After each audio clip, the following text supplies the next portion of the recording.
The emblem is that of a legendary combat unit. I've got a picture there. She was special forces, but not a cook. My grandfather was a Chindit.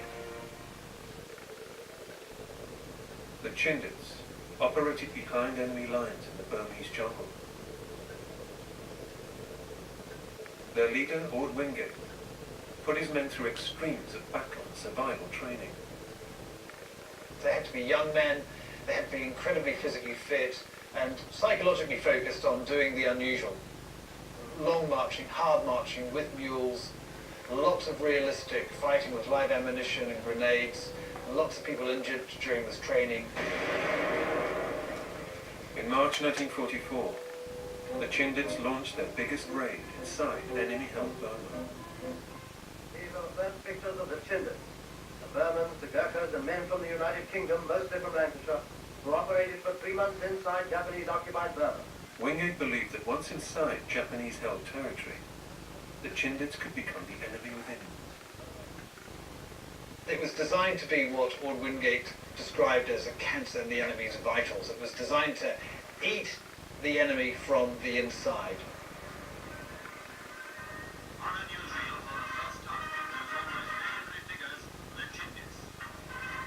See that fellow there? See him now?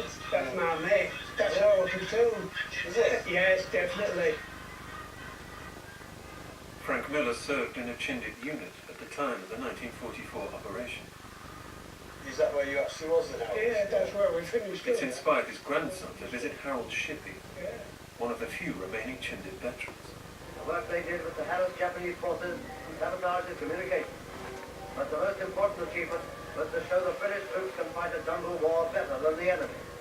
No, your boots used to drop off your feet because of the humidity in the jungle. They used to rot all the stitches in your boots.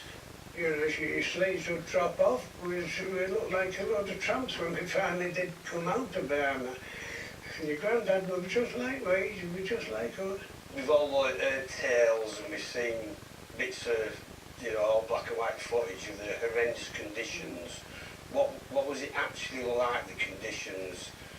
You can imagine that we were dug in on the side of a hill, and out front of us was a load of barbed wire which we'd ride ourselves in, and we'd put booby traps among it. As it got dark, you hear these come streaming in, hundreds of them, and they killed them all, the masses in front of us. Well, they were left, and in the heat and the humidity, they used to swell up and burst. Now, if you can imagine 3 months of this happening, attack one after the other, day after day.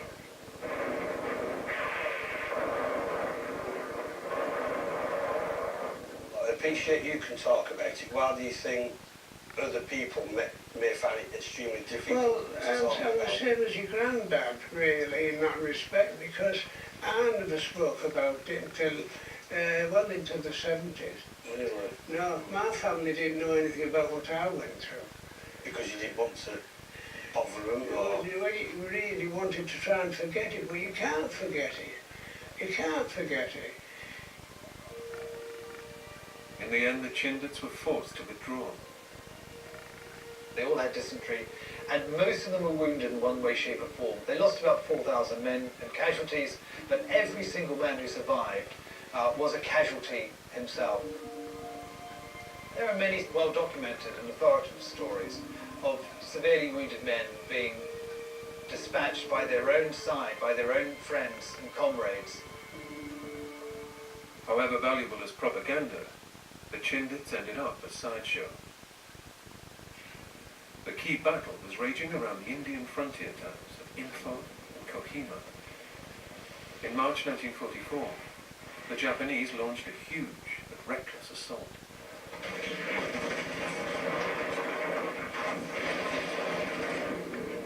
Gunner Norman Eller was involved in the savage fighting that followed.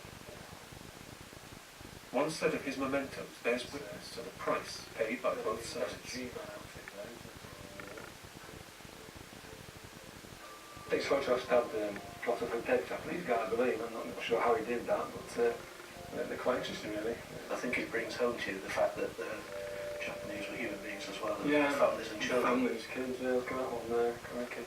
It could have been that some Japanese soldier was showing this to his, known to my dad, to his family, saying, I took this up a dead English person. Yeah, it Could have been so easily that way could have around. been the other way around. Yeah, so easily. Over 3 months of fighting, an estimated 60,000 Japanese died.